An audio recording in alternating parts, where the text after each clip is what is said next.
In 2016, you would have labeled me as a never Trumper, and I was. I was very outspoken at the time against Donald Trump. I found him to be very crude. I had a major problem with his moral shortcomings, and I just didn't understand why people would follow this man. In fact, when it came time to vote, I wrote in another candidate.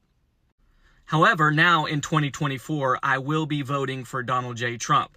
You say, why have you changed? What has changed your mind over that time period? One thing is record. So Donald Trump still says a lot of stupid stuff. I'll be the first to admit that. He tweets some things, says some things that just make me cringe. But I'm more concerned about what a person does compared to what they say. We've had a lot of politicians that say all the right things, but they don't do any of those things. During Donald Trump's presidency, we had a better economy. You can argue that all you want. The Democrats have been in power 12 of the last 16 years, and the economy's been terrible under their leadership. The 4 years when we had a Republican, it was good. And we didn't have any wars under Donald Trump. By the way, we can compare that to the other candidate, who we also have their record. It just baffles my mind. Everybody says this is what she's going to do and the change she's going to make. She's in power right now. We can compare record to record. And I'll tell you, I'll take Donald Trump's record any day of the week over what we've had the past 3.5 years under Biden and Harris. It's been absolutely abysmal. And to be truthful, I'm voting against some things. I am totally against censorship. You would think in the United States of America, we would hold tightly to the freedom of speech and understand that dictatorships take place under censorship and under controlling of speech. And that's exactly what's been happening or attempting to be happening under the Biden-Harris administration. And they're going to continue to do that. It came out, Mark Zuckerberg admitted, and he's not a conservative, that he was pressured by the Biden-Harris administration to censor vital information. Every single American should be strongly against censorship in any form or fashion.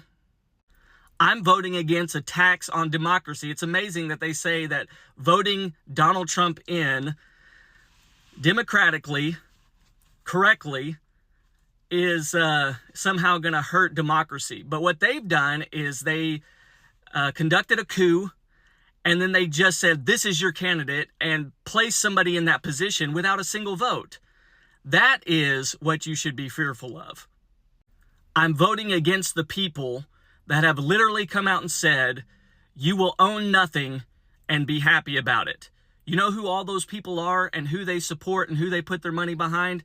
It's not the Republican Party. The Democrats are now a machine. And the person that they trot out there as their candidate is not actually the president of the United States. I mean, you ought to sue your brain for non-support if you think that Joe Biden has been the president for the last 3.5 years. He's just a figurehead. And that's the same thing that Kamala Harris will be. You say, well, why did they choose her? Because, let's be honest, the color of her skin and her gender.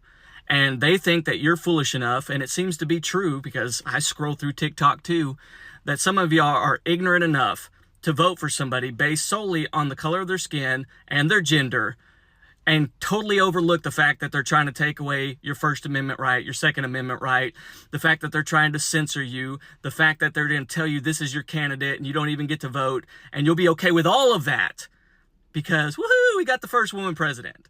Surely you're not that ignorant. I'm also voting against the weaponization of our justice system. It should scare you to death that they use the justice system to try to do away with and get rid of and overtake a political opponent. And some of you are ignorant enough to use that in your little arguments on social media. Well, he's a convicted felon. Everyone knew that they were going to find him guilty. And if you just look at it with an honest heart, rational, bipartisan, you'll understand that those charges are phony and that was not a fair trial. And again, this is coming from somebody that I couldn't stand Donald Trump, but that scares me to death because it's him today who's going to say, if I say something that goes against their political beliefs and what they're trying to do politically, that it won't be me tomorrow. So for these reasons and many others is why I'm voting for Donald J. Trump this election cycle in November.